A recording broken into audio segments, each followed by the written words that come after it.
Jenderal Elkius Kobak tantang TNI. Dicurigai intel, OPM tembak pengantar galon. Organisasi Papua Merdeka, OPM, menantang TNI yang akan mencari mereka dan menunggu di jalan gunung di kota Dekai. Mereka menunggu kedatangan TNI di markas bersama-sama dengan Panglima TPNPB Kodap 16 Yahukimo, Brigjen Elkius Kobak. Tidak hanya itu, pihak KKB juga menyampaikan tantangannya pada aparat Indonesia bahwa jika mencari mereka ada di Yahukimo. Salah satu anggota KKB menyampaikan dalam sebuah video bahwa pihaknya akan menyebar rekaman penyerangan yang telah mereka lakukan. Kepala Pusat Penerangan atau Kapuspen TNI Brigadir Jenderal Kristome Sianturi mengatakan tidak menghiraukan intimidasi yang dilakukan OPM tersebut. Tingkah laku OPM, kan, selalu begitu.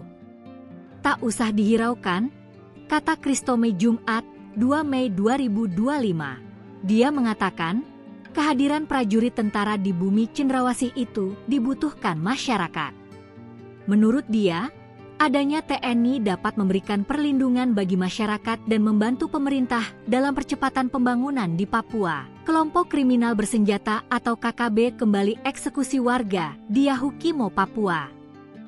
Peristiwa penembakan terhadap salah satu waria di Yahukimo ini terjadi pada Jumat 2 Mei 2025 sekitar jam 8 waktu setempat. Adapun pihak KKB yang mengaku sebagai Tentara Pembebasan Nasional Papua Barat atau TPNPB mengeksekui warga di perumahan sosial, Jalan Lokpon, kilometer 4 Kabupaten Yahukimo.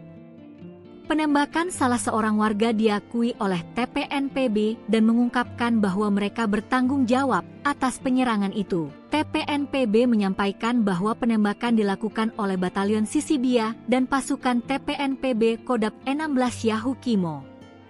Menurut mereka, korban penembakan merupakan agen intelijen yang dikirim untuk memata-matai mereka. Dalam postingan lainnya mengungkapkan bahwa korban hanyalah masyarakat sipil yang bekerja sebagai pengantar air galon. Mereka mengatakan bahwa orang luar Papua yang masuk ke Yahukimo adalah intel TNI.